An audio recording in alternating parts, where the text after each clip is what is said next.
Hello, Bonjour Salut. Joe. coucou. Voilà, ça Alors, y est, on a. on vous entend très bien. Ok, super. Ça, c'est chouette. Nous aussi. La connexion Ok. tient, tout va bien. Voilà, c'est parfait. C'est magnifique. On se gêne un peu, mais ça se voit pas trop. Sauf quand on claque Super. dedans. Il y a le feu de cheminée quand même qui réchauffe. Non, voilà, nous sommes ici dans le très beau château de Chemering, entièrement restauré à la main par ses propriétaires. On a démystifié aussi le mythe du propriétaire châtelain qui croule sous l'argent. Nous, pour l'instant, on rencontre que des gens pas très fortunés et qui refont tout eux-mêmes et que la vie est bien dure. Quelquefois pour eux, et donc nous c'est chouette d'être avec ces gens-là. Mais là, on va parler d'une autre difficulté. Et donc, je suis en compagnie de Gul et Vicis d'Hacking Social, qui font aussi partie, vous en avez l'habitude, de Headbang, et puis de Ben, de Nota Bene. Et on va parler, donc je vais vous laisser majoritairement la parole, on va parler du collectif On vaut mieux que ça. Et je vais vous laisser la parole pour en parler parce que vous le faites bien mieux que moi. Je vais peut-être commencer par prendre la parole. Donc, bonsoir tout le monde. Alors, effectivement, on va parler ce soir un petit peu de ce qu'on fait au sein du collectif, présenter notre mission, la mission qu'on s'est donnée par rapport notamment au projet de loi sur le travail.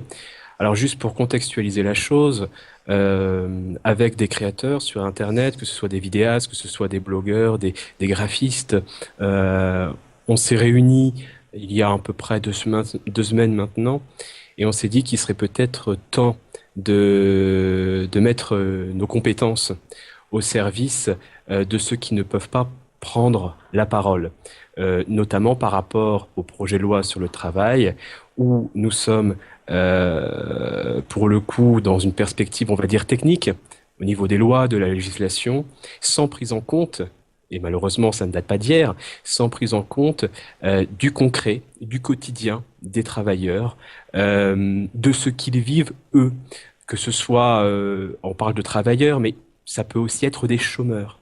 Parce que forcément, lorsqu'on est sans emploi, eh bien, on a à la figure à la fois cette situation inconfortable de ne pas avoir d'emploi.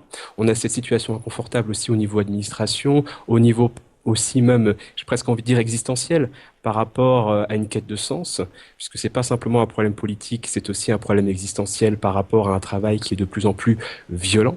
Donc chômeurs, travailleurs, mais aussi évidemment, il ne s'agit pas de cliver, bien sûr des patrons, de petites entreprises notamment, qu'il faut bien distinguer aux grands PDG qu'on a l'habitude de voir dans les médias.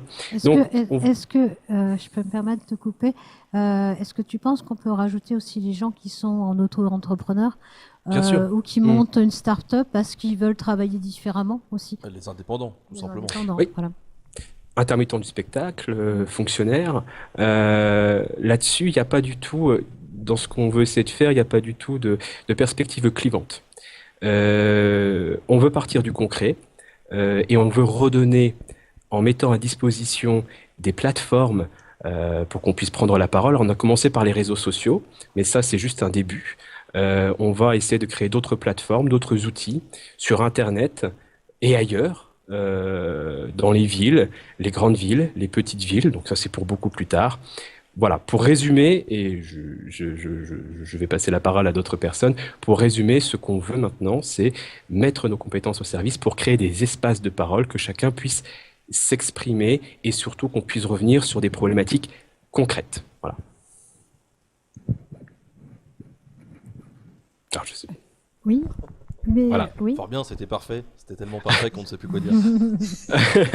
Bon, en fait, on s'était dit qu'on allait peut-être donner un chemin dans le sens de Headbang, Mhm.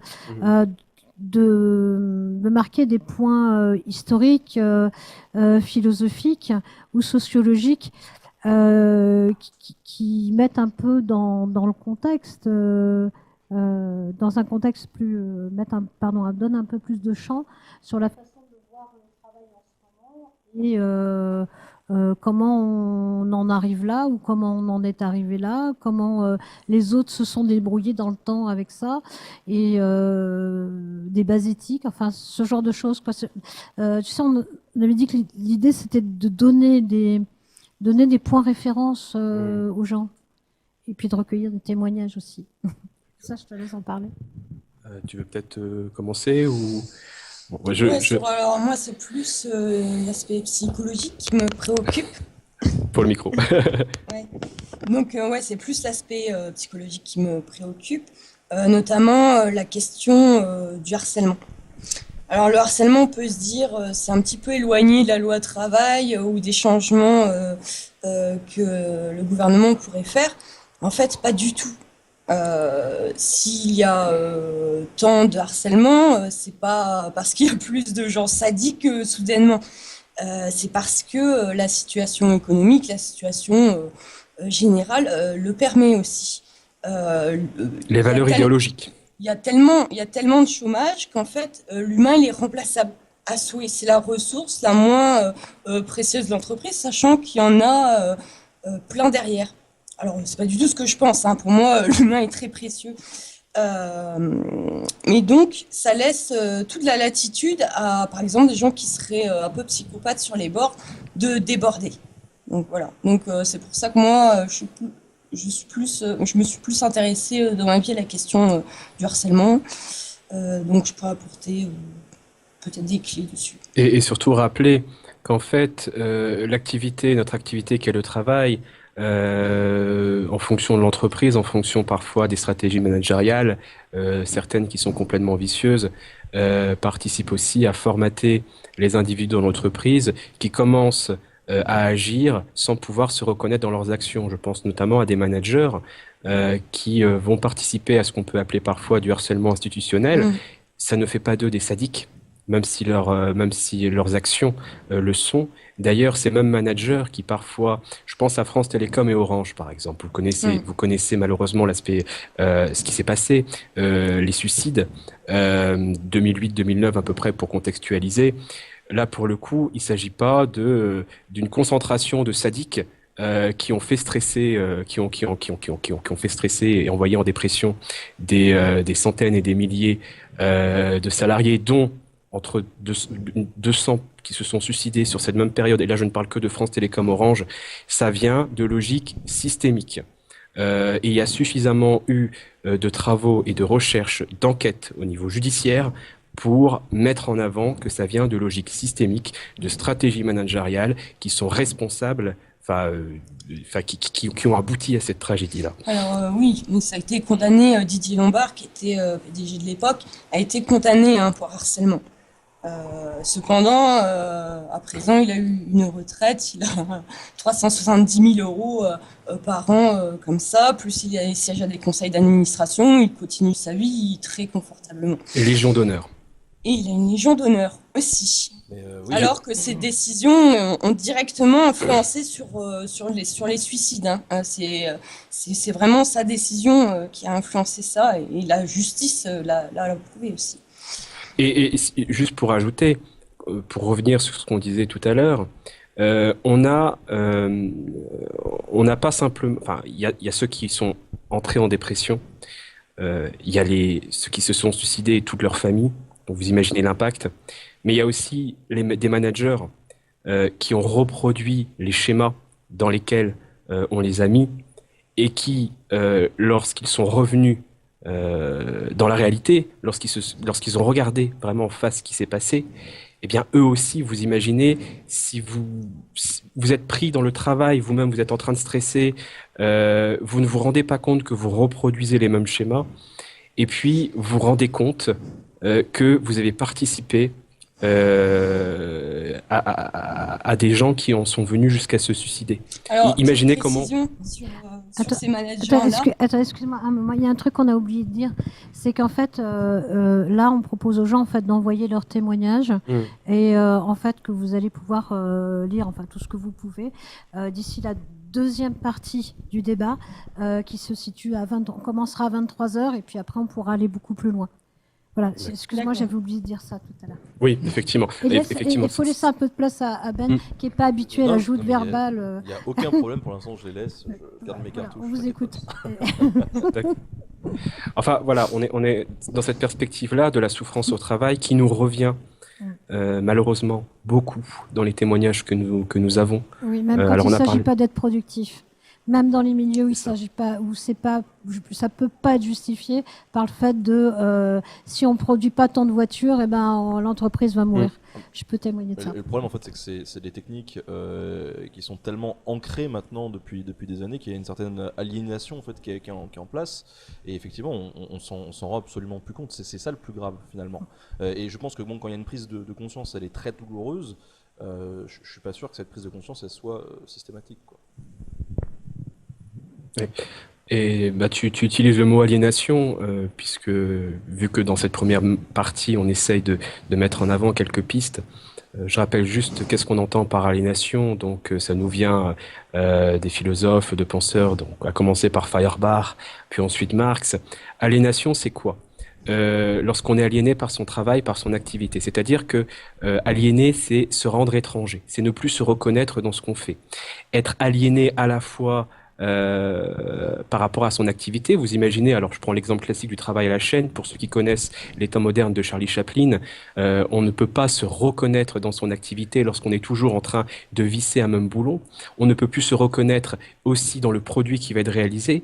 Vous imaginez que lorsqu'on participe à quelque chose d'infiniment petit et de répétitif, comment peut-on se reconnaître dans une production, dans une œuvre? Donc là, il y a aliénation justement, et par rapport aussi au management, lorsqu'on reproduit soi-même les schémas qui tiennent de logique systémique. Donc aliénation, c'est se rendre étranger par rapport à cette activité, ne plus être capable de se reconnaître, et toute la souffrance qui est véhiculée. Ah oui, ouais, j'ai une autre définition plus en psycho où c'est la dépossession de l'individu de ce qui ne être dépossédé de soi-même. Par exemple, quand on vous interdit d'aller aux toilettes. Là, c'est vraiment c'est la dépossession totale. On vous retire la maîtrise de vos fonctions biologiques les plus basiques. Et ouais, c'est quelque chose qui est revenu souvent dans les témoignages qu'on a reçus malheureusement. Est-ce que le Code du travail prévoit que faire pipi par terre est un motif de licenciement? Non mais c'est sérieux. Oui, Alors normalement, ils doivent respecter, l'individu doit être respecté dans sa dignité. Donc ça entre en jeu. notamment Mais en boire de même l'eau. temps, le Code du travail dit aussi que le subordonné, bah, il est aux ordres du patron, enfin Des responsables. de l'entreprise, c'est ça. Quand on dit qu'on se reconnaît plus, effectivement, qu'il y a certains contrôles, etc. Il n'y a pas longtemps, Gull, justement, tu m'as montré un reportage sur Carglass. Effectivement, c'était assez hallucinant quand on voit dans les call centers qu'ils ont effectivement des scripts à respecter quand ils sont en train de parler aux personnes. On leur enlève toute leur personnalité, entre guillemets, ça devient vraiment des robots. On surveille qu'ils lisent bien au mot près leur ligne. Et voilà, c'est vraiment un contrôle aussi de non seulement du corps, mais de l'esprit. Là, ils ont même plus une marge de manœuvre à un moment donné pour s'exprimer dans leur travail, quoi. C'est vraiment des machines, quoi. Et le call center fait partie des petits boulots de merde. Où on connaît plein de gens qui ont à le faire. Et ce métier détruit plein de gens. Justement, à partir du moment où ils en font trop, déjà ils craquent très facilement. Je ne sais pas si ça vous est déjà arrivé de discuter un peu avec des gens qui appellent comme ça. Moi, ça m'arrive très souvent. Je rate pas l'occasion d'aller mettre un petit peu un grain de sable là-dedans. Et il y a des fois des témoignages chez des gens qui parlent. Et c'est assez poignant. J'en peux plus. Je sais que je vais me faire engueuler d'avoir parlé comme ça avec vous parce qu'on me surveille. Et des choses comme ça. On parle, bon, je pense que tout le monde connaît à peu près, on va peut-être le rappeler, ce qu'on entend par taylorisme, par les différentes organisations scientifiques du travail. Donc vous savez, le taylorisme, il s'agissait notamment de travail à la chaîne, d'économiser des coûts de production, etc. On peut parler aujourd'hui de ce que certains sociologues nomment un taylorisme du comportement. C'est-à-dire que lorsqu'on est effectivement dans ces call centers, on a un véritable taylorisme du comportement, puisqu'il ne s'agit plus simplement de contrôler et d'automatiser les activités manuelles, mais aussi d'empêcher toute activité intellectuelle en dehors de son travail. C'est-à-dire que si on ne veut pas devenir fou dans son travail, on est obligé de se mettre sur off. Et on est obligé, effectivement, surtout quand on a un script et lorsqu'il nous est même pas permis de faire les choses un petit peu à notre façon, c'est-à-dire de réinsérer un petit peu une petite part d'individualité au travail. Parce qu'aujourd'hui, ce qui est quand même flagrant, c'est que tout est fait pour restreindre, comme tu disais tout à l'heure dans ta définition, d'un point de vue psychologique, de restreindre toute possibilité individuelle à l'intérieur. La personne qui va devoir mettre sur off sa réflexion, son imaginaire, sa volonté, la possibilité même de se reconnaître dans ce qu'elle fait, et qui va lire un script. Donc on peut parler véritablement de taylorisme du comportement. Il y a autre chose aussi qui va encore plus loin, enfin à mon sens, c'est qu'on retrouve les mêmes mécanismes, les mêmes techniques qu'emploient les sectes dans les entreprises.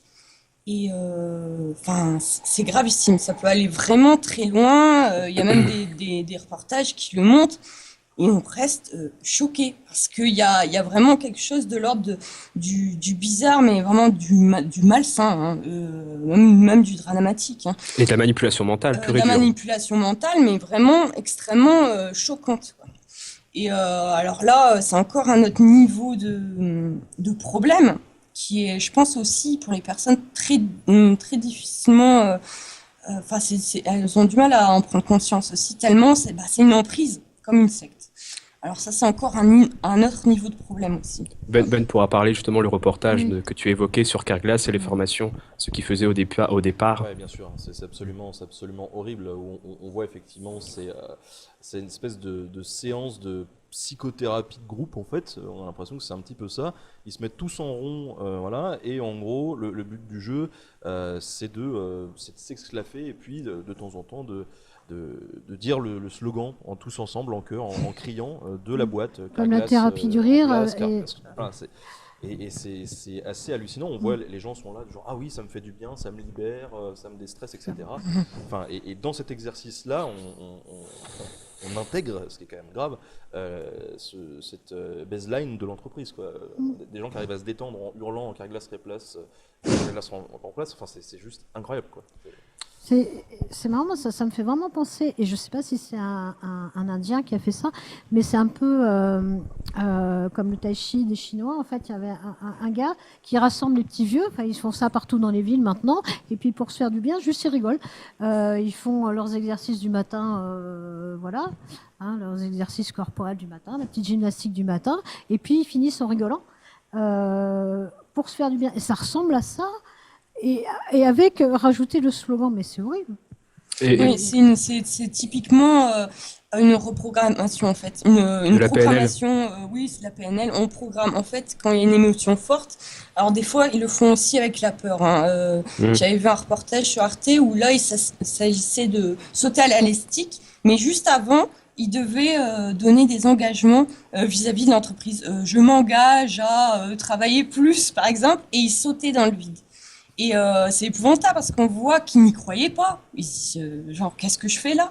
Mais ça marchera quand même parce qu'on associe une émotion forte à une parole. Donc le cerveau fait le lien. Et avec le rire, c'est pareil aussi. C'est une émotion qui est associée au slogan.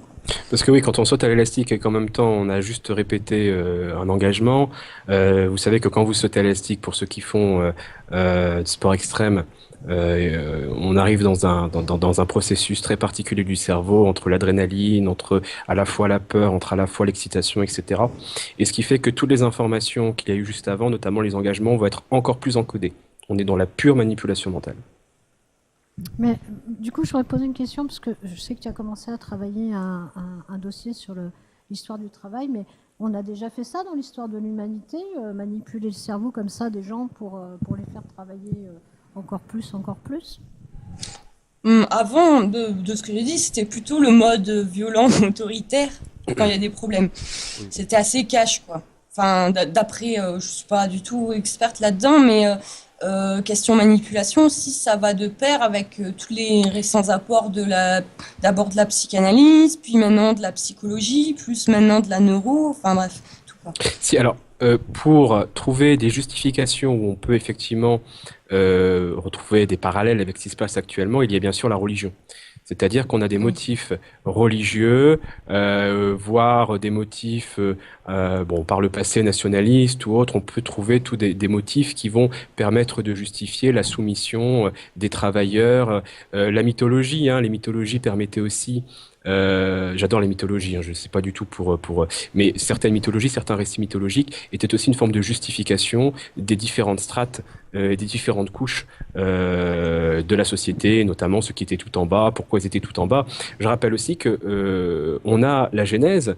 Je l'avais écrit, enfin j'avais copié-collé ça juste avant pour rappeler la Genèse. On a ces valeurs judéo-chrétiennes qui sont toujours bien ancrées dans nos sociétés. La Genèse, c'est à la sueur de ton visage que tu mangeras du pain jusqu'à ce que tu retournes dans la terre d'où tu as été pris.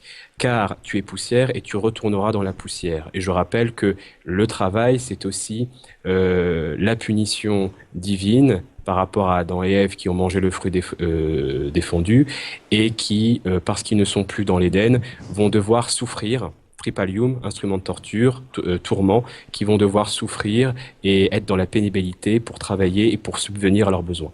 Il y a un côté plus positif qui se dégage vers le Moyen-Âge, justement. Enfin, la chrétienté essaye justement de jouer sur ça, en rendant tout ça un peu plus positif pour inciter les gens à travailler. En disant, oui, c'est bien, on travaille tous ensemble. Voilà. Il y a aussi cette espèce d'émulation qui se passe à un moment donné dans l'histoire. Après, c'est vrai que comme le Divisis, c'était beaucoup plus cash, parce que là, on était dans des systèmes où, de toute façon, les personnes étaient opprimées et pouvaient rien faire.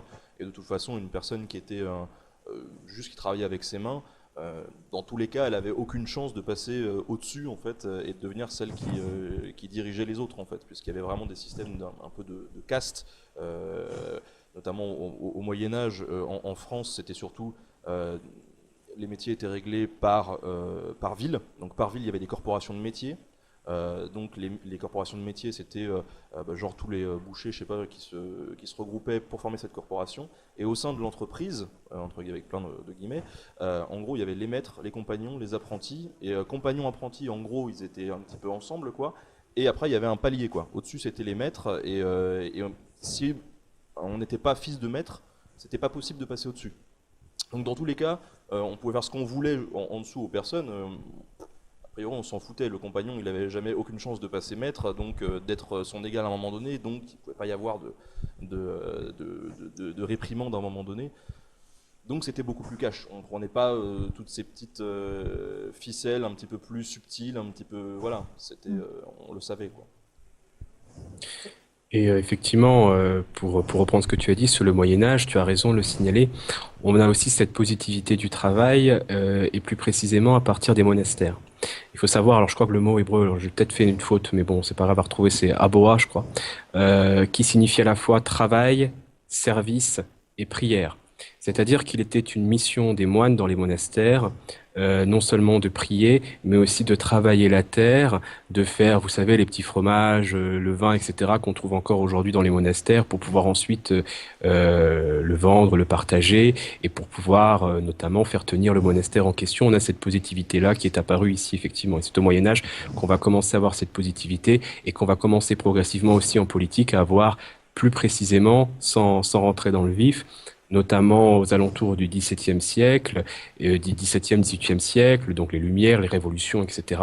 Là, pour le coup, il va y avoir toute une réflexion sur la justification du travail qui ne passe plus par la religion, qui ne passe pas par la souffrance, etc. Et on va avoir des concepts qui vont être désastreux. Par exemple, à la Révolution, on dit tous les hommes sont égaux. Et dans ce cas-là, en fait, on va jusqu'au raisonnement extrême ils sont égaux, c'est-à-dire que on commençait à avoir ces corporations en fait, en gros c'était presque des syndicats de patrons, presque pour schématiser, voilà, qui sont supprimés. Donc là on a les compagnons qui avaient lancé un mouvement qui était le compagnonnage, qui était quand même très répandu, qui était assez content en se disant ah ça y est enfin voilà les patrons pourront plus se réunir, on a un peu plus de force et puis 2 mois après, en fait, ils ont interdit aussi le compagnonnage et tout le reste. Et en gros, on interdisait, notamment à partir de 91, je crois, loi Le Chapelier, si je dis pas de bêtises. Je crois que c'est ça. Voilà, on interdisait le rassemblement des ouvriers comme le rassemblement des patrons. Ce qui fait que sur le papier, tout le monde était égaux. Sauf qu'il y en avait toujours un qui était propriétaire de l'outil de production. Voilà, donc ça a provoqué pendant des années une oppression de la classe ouvrière, même si voilà, c'était peut-être le début, en pleine époque de l'industrialisation en plus, parce que le 19e siècle, après, c'est vraiment l'industrialisation. Et ben, au début, ça a provoqué des situations où les ouvriers ne pouvaient pas se réunir pour protester et se faisaient exploiter comme c'est pas permis, quoi. Jusqu'à donc toutes les différents conflits, et notamment en 1848, je crois, Oui, et tout, voilà, et tout l'enchaînement avec les acquis sociaux qui vont se faire, mais qui sont toujours liés. Et tu as raison de le préciser dès le départ, quand on commence à dire tous les hommes naissent égaux. Alors, faut faire attention, c'est tous les hommes naissent égaux dans l'idéal, c'est-à-dire qu'ils ont des droits, etc., qui doivent être respectés. Mais il y a un petit peu cette divergence où ça donne l'impression, et là on entre tout d'un coup, je vais rattacher à la philosophie, au cartésianisme, c'est-à-dire cette idée que les hommes ont une liberté absolue et que si les hommes ne réussissent pas dans la vie, eh bien finalement dans une société démocratique c'est de leur faute. Bon là je vais très loin, hein, mais c'est pas Descartes qui dit ça, hein, attention, mais je parle du cœur même de cette idée que l'homme est absolument libre, hein, d'accord, comme une sorte de noyau sans porte ni fenêtre, comme d'autres penseurs pourraient le dire. Donc on a justement cet aspect-là où à partir de ce moment, si tu réussis, tu es seul responsable de ta réussite. Tout ce qui est situation, tout ce qui est sociologie, etc., ne se rentre pas en compte. Si par contre tu es en échec, c'est de ta faute aussi, puisque de toute façon nous sommes à égalité, nous sommes dans une société, puisque c'est un petit peu comme ça que certains pourraient tenter de le dire, dans une société où bon, de temps en temps, on va bidouiller un petit peu pour essayer de remettre en avant ceux qui sont parfois dans des situations socio-économiques difficiles, mais en règle générale, on est toujours dans ce logiciel. Si tu réussis, professionnellement parlant, eh ben, c'est grâce à toi parce que tu es fort, parce que tu avais des compétences. Si tu es en échec, eh bien, c'est de ta faute. Il n'est plus la question de la situation, des conditions sont vraiment secondaires et ne sont pas du tout prises en compte. Alors, Voilà. en psycho, on appelle ça l'erreur fondamentale d'attribution. Mm. C'est dire à quel point on considère que c'est une erreur. Après, on peut, enfin, les recherches sont pas mal poussées là-dessus sur l'internalité, sur la norme d'internalité, où c'est devenu une norme, on doit se sentir parfaitement libre et dénier qu'il y ait des influences comme ça. C'est devenu une norme sociale. Enfin, ça, c'est un sujet peut-être très compliqué qui dérive un petit peu, donc je ne vais pas pousser plus là-dessus. Moi, il y a un truc qui me, que je trouve particulier dans les témoignages que vous faites ressortir de plus en plus. C'est là, vous avez parlé de positions de hiérarchiques, donc les compagnons, les apprentis, etc. Et là, on voit quand même que la souffrance au travail ne se limite, elle se mesurerait pas à l'aune de cette hiérarchie. C'est-à-dire que on voit des gens qui sont dans des situations difficiles. Donc vous avez abordé le suicide tout à l'heure. Quel que soit le salaire, quelle que soit la position hiérarchique, quel que soit le niveau d'études. Et donc il semblerait que ça soit quand même un peu une première, cette souffrance généralisée. Oui. Alors je dirais que selon les niveaux, on va dire, soit employés, soit cadres, tout ça, c'est pas les mêmes, la même souffrance, c'est pas le même harcèlement, tout ça, il est fait différemment, mais il est tout aussi intense. Alors j'ai beaucoup étudié, moi, par exemple, la question des cadres, et c'est terrifiant au niveau, ce que je disais, des problèmes sectaires de formatage, où il y a vraiment, où on modèle l'individu, mais d'une façon oui, très sectaire en fait, on le change quoi. C'est pas le même niveau de problème, par contre la souffrance elle est là quoi. Et chez les entrepreneurs aussi c'est pareil, ils ont des grosses difficultés, des souffrances et tout ça, mais ça sera pas les mêmes objets de souffrance on va dire. Et d'ailleurs, pour rester sur les cadres, il faut savoir qu'on est actuellement dans une société complètement contradictoire, complètement schizophrène au sens étymologique du terme, coupé en deux. C'est-à-dire que, imaginez, bon, prenons un homme, c'est un exemple. Prenons un homme, il est papa, il a une famille, il a des enfants, tout ce que vous voulez, donc le modèle classique tel qu'on nous le présente d'habitude, qui a ses inspirations, qui veut comme tout le monde être heureux, c'est ce qu'il cherche. qui va d'ailleurs avoir une vision de la réussite sociale et du bonheur à travers tout ce qu'on va lui présenter, notamment par la télé, par les publicités et par toutes ces incitations à la consommation, parce qu'il faut pas séparer travail et consommation actuellement, puisque nous sommes dans une société de consommation, c'est comme ça que ça fonctionne. Donc on va avoir cet homme-là qui veut à la fois son bonheur, le bonheur de sa famille, de ses enfants, quelqu'un qui peut être extrêmement doux, mais qui une fois sur le travail, une fois dans le travail, selon ses responsabilités, va être en antagonisme total avec ses propres valeurs, avec sa propre recherche du bonheur, avec le fait qu'il va contribuer aussi, non seulement il va être écrasé par sa hiérarchie, mais va contribuer aussi à reproduire les schémas et à écraser les autres. C'est-à-dire que et là, on revient à l'aliénation, encore une fois, et je crois que quand tu posais la question, la particularité de nos sociétés, la particularité de notre société contemporaine, ça vaut pour la France, ça vaut pour les pays européens, occidentaux, etc., donc il faut tout élargir. Cette particularité-là, c'est que nous sommes dans une société schizophrénique où il n'est même plus possible de retrouver une cohérence entre son existence, ses valeurs et son activité, qu'est le travail, qu'on nous présente comme l'activité la plus haute dans nos sociétés. On est davantage des travailleurs et des consommateurs que des citoyens. Alors, comment ne pas avoir une souffrance qui émane de là aussi? Oui, ça vient de deux choses, parce qu'il y a non seulement l'aliénation et le formatage dont on parlait, mais il y a aussi la peur du coup de perdre cet emploi et du coup de pouvoir subvenir aux besoins de sa famille. Et en fait, ça marche énormément aussi, puisque à un moment donné, il y a encore 50 ans, le CDI, c'était la norme totale, en fait. Et ça fait environ une trentaine d'années eh bien, il y a un espèce on grignote sur le CDI en essayant de pousser les gens à être de plus en plus indépendants, en essayant d'isoler un petit peu comme ça les gens qui se sentent un peu tout seuls. Il y a le chômage qui augmente. Et là, on se dit, bon, qu'est-ce qu'il faut que je fasse? Il faut quand même que je fasse bien mon boulot, parce que sinon je suis viré. Et vu le nombre de chômeurs, ça va être très dur de retrouver du travail. Et quand on commence à se mettre dans une position où effectivement on se dit, non mais attends, je me pose 2 secondes, ce que je fais c'est pas normal, il y a un problème là dans mon travail, il y a un problème dans mon environnement de travail, il faut que j'aille voir mon patron, il faut que j'aille voir mes collègues, que je leur en parle et que je commence à poser les choses sur la table, il y a quelque chose qui va pas. Et pourtant peut-être que je ne le fais pas, parce que j'ai peur, parce que mon patron me le dit, il n'y a pas de problème, tu peux protester, mais si tu protestes, tu peux être viré, et derrière toi, il y a plein de chômeurs qui seront ravis de bosser pour moi. Donc il y a aussi ce climat en fait, de peur qui fait qu'on peut se censurer nous-mêmes finalement dans notre protestation. Et c'est vrai qu'il faut passer au-delà de ça, c'est très dur. C'est un acte qui demande aussi pas mal de courage, parce que c'est une prise de risque, mais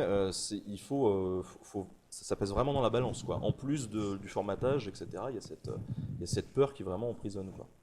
Ah oui, tout à fait. Alors moi, ce que j'avais beaucoup étudié, c'est que cette peur, dans les témoignages que j'ai étudiés dans ma recherche il y a quelques années, cette peur du chômage, elle est vraiment, c'est le nouveau bâton, quoi, pour faire avancer les salariés. Et du coup, je me plaisais à imaginer une situation inverse où le travail serait légion et les employés rares.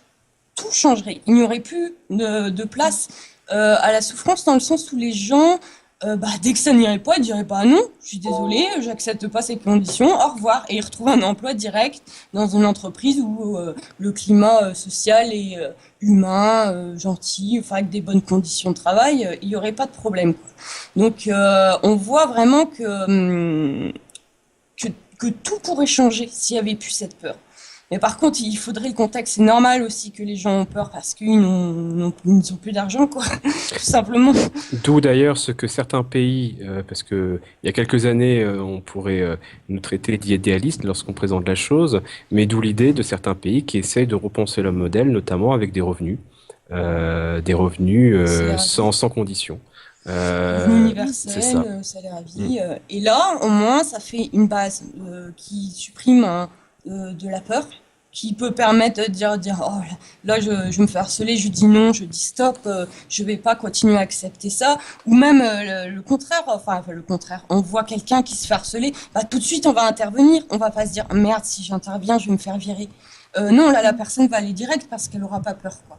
Alors, dans le contexte actuel, je comprends que les gens n'osent pas, que ce soit passif et peur.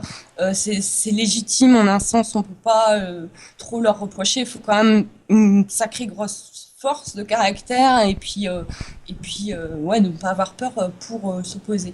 Mais voilà. Et le problème, c'est qu'il faut se dire aussi que, effectivement, c'est en restant en fait dans cette peur que la situation générale se dégrade en fait. Mm. Et que Mm. du coup, ça peut être grave aussi pour nous, potentiellement dans un avenir plus ou moins proche, mais pour nos enfants aussi. Et c'est ça, je pense qu'il faut avoir à l'esprit. Et c'est aussi sur cette peur-là, c'est là-dessus que compte notamment le gouvernement, et qu'on comptait les gouvernements qui sont passés avant, pour faire passer des trucs comme ça en fait. La loi El Khomri, enfin il y a des trucs dedans, c'est juste absolument n'importe quoi. Et à un moment donné, ils jouent sur ça en se disant, ouais, de toute façon ils ont peur, donc peut-être qu'ils vont pas réagir. Le danger aussi, c'est de se dire, bon, ok, on va attendre, peut-être que si on se mobilise un petit peu, ils vont pouvoir retirer des trucs de cette loi et ça sera moins grave. Mais dans tous les cas, ça sera grave parce qu'il y a des trucs qui seront passés. De toute façon, Il y oui. aura une régression à un moment donné, De donc toute c'est pour ça que façon, c'est... la politique, c'est on essaie de faire passer, les gens vont gueuler. Bon, d'accord, on va en enlever. On en garde 2, 3 quand même. C'est ceux-là qu'on voulait au C'est pas une départ. tactique. Mm. Mais c'est pour ça que c'est courageux et de lutter contre cette peur. Et pour tous ceux qui ont peur, il faut essayer de penser à toutes les implications que ça peut avoir après. Euh, voilà, enfin, c'est vrai que c'est très compliqué à gérer. Mais si on fait rien, malheureusement, on peut aller que vers une régression jusqu'à ce qu'à un moment donné, Oui. on n'en puisse plus et que là, vraiment, ça pète, comme ça a pété à de nombreuses reprises dans le passé, et parfois ça a permis de belles choses, parfois ça a été réprimé. Voilà, c'est Mais on peut aller très loin parce que en fait, les gens, ils ont des besoins essentiels. Tant qu'on engraisse un peu les cochons, ma foi, les cochons, ils se laissent mener à l'abattoir. C'est quand même un principe qui est vachement utilisé et on voit bien en quoi le commerce travaille bien là-dessus. C'est clair, ils vont aller en vacances, les gens. Mais allez-y en vacances, prenez un crédit. Ils prennent un crédit tous les ans d'ailleurs pour se repayer des vacances. Ils ont encore plus peur de dire quoi que ce soit. Par contre, ils ont aussi peur de sortir du modèle parce que si jamais ils voient des choses. c'est ça. Et en fait, il faut qu'il y ait une. Enfin, je rejoins mes camarades. À un moment donné, ça peut être l'occasion, pourquoi pas, de penser à un autre modèle, d'aller plus loin. Ouais. C'est-à-dire que là, en fait, ça, c'est un peu une goutte d'eau qui fait déborder le vase. Mais à un moment donné, aller plus loin, ça pourrait permettre plus de choses. Et garder une certaine mobilisation et garder une unification comme ça des salariés, mais aussi tous les précaires, ça pourrait permettre de jolies choses. Et justement, il faut que cette mobilisation-là prenne de l'ampleur, qu'on se serre tous les coudes, pour pas que ça fasse des situations, par exemple, comme en 1848, justement, tout à l'heure, tu parlais de... c'est à ce moment-là qu'il y a eu les premières lois sur le travail, etc. Et en 1848, on a eu une amélioration incroyable de la condition des ouvriers. Ils étaient très contents, on a passé les journées, maximum c'était 10 heures, etc. À Paris, on a créé des ateliers nationaux pour les chômeurs en leur disant venez travailler dans ces ateliers-là et vous toucherez un salaire. Enfin, il y a eu des choses formidables. Et puis en fait, je dis pas que le mouvement s'est cassé, mais du coup les gens étaient plutôt contents, ils se sont un peu reposés comme ça. La bourgeoisie a repris un peu le dessus et quelques mois plus tard, eh bien, il y avait destruction des ateliers nationaux, on revenait sur tous les acquis et on envoyait les ouvriers qui s'étaient battus et qui maintenant étaient un petit peu plus... voilà, on les a tous envoyés les 18-25 ans en Algérie pour faire la guerre. C'est bien ça, hein, Gull, c'était en 48, je sais plus si je... Oula, je préfère, je n'ose pas te le confirmer, mais en piège. tout cas, Ouais, les dates, mais voilà. Mais je Voilà. pense que ce sera facile pour ceux qui Ça, nous pas suivent à mal. le vérifier, mais Mm. en tout cas, la structure, ce que tu présentes là, voilà, euh, effectivement, tout à fait. Et oui, alors, pardon, j'ai entendu un j'entends quelque chose. Ah, on est sur l'autre flux. On est sur un autre flux, on a un Attends. retour assez bizarre. Ouais. Attends. Voilà.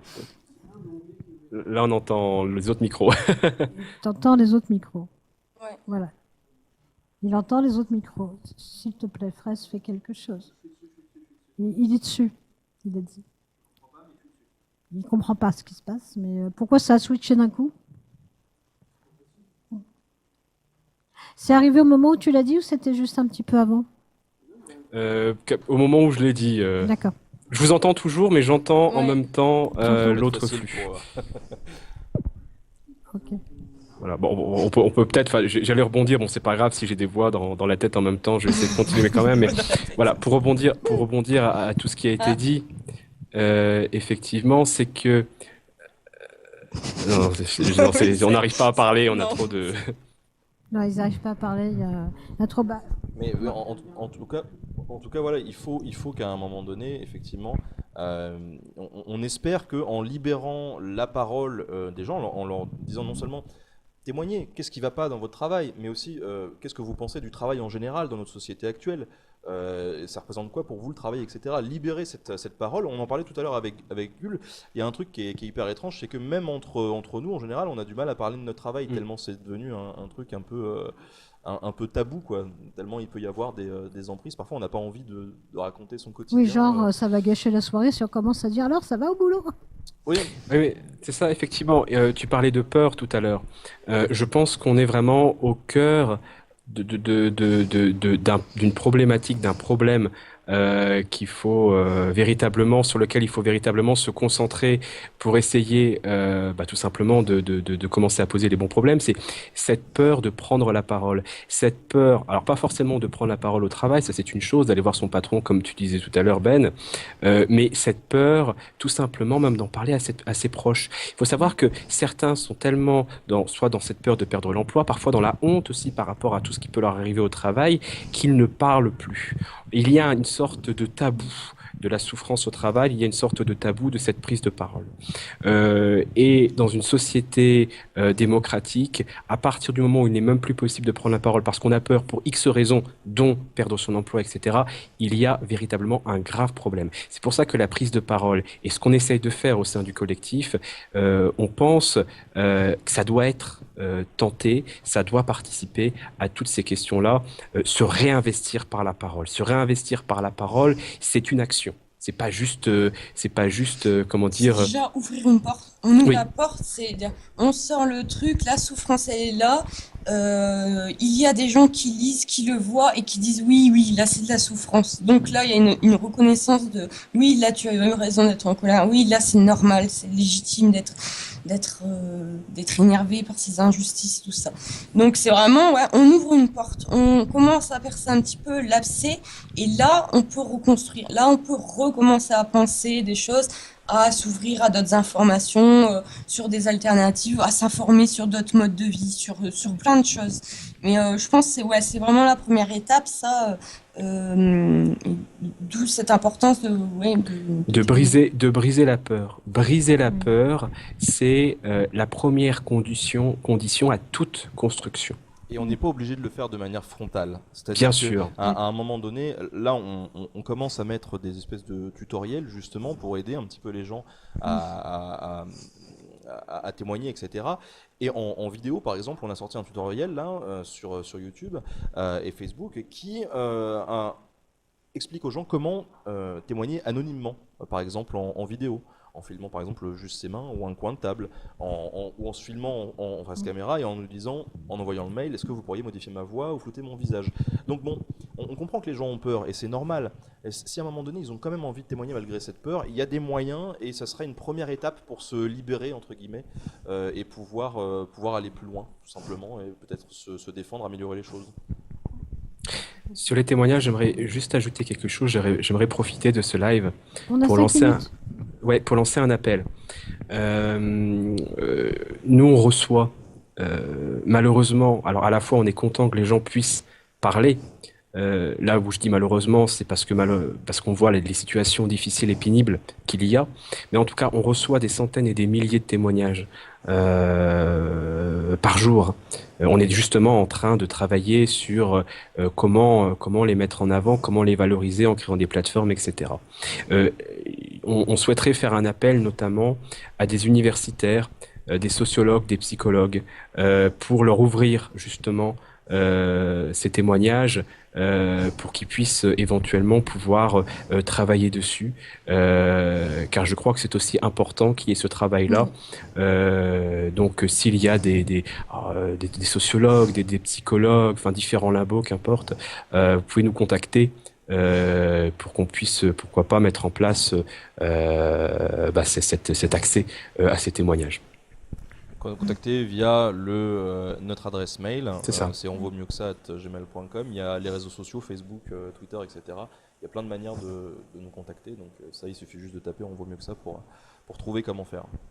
Voilà, moi je vais donc un petit peu conclure en vous donnant rendez-vous tout à l'heure. Donc, on va évoquer vos témoignages. Voilà, et moi, perso, je voudrais dire un truc qui me semble important, c'est que pour se départir d'une peur, ce n'est pas la solution n'est pas la solution pour se départir d'une peur. Elle s'enlèvera pas. C'est comme de prendre un antidépresseur quand on est déprimé par une chose. Autre chose, ça ne marche pas. Ce qu'il faut, c'est parler, c'est échanger avec les autres. Et effectivement, ça n'amène pas forcément au combat. Il y a des choses plus douces et très très efficaces qui fonctionnent. Et c'est par des moyens comme ce collectif que les choses peuvent arriver à bouger. Dites-vous, alors attention, je fais une grosse généralité là, dites-vous que malgré les idées reçues, la Révolution française de 1789, la plupart des manifestations, contrairement à ce qu'on pense, étaient des manifestations totalement pacifistes. Il faut bien se le dire. Bon, on se donne rendez-vous tout à l'heure. Voilà, et n'hésitez pas donc pour vos témoignages selon le dispositif, alors je sais pas pour Paulette Blanc comment ça se présente, sur le côté, voilà. Nous on va les voir donc de 21h à 23h et on va pouvoir essayer peut-être non seulement de les remettre en avant et de communiquer davantage sur le chat, de répondre à vos questions, même aussi pour mettre en avant si vous voulez qu'on relaye vos positions. Voilà. Bon, tout à l'heure. Rendez-vous à 23h. À tout à l'heure. À tout à l'heure.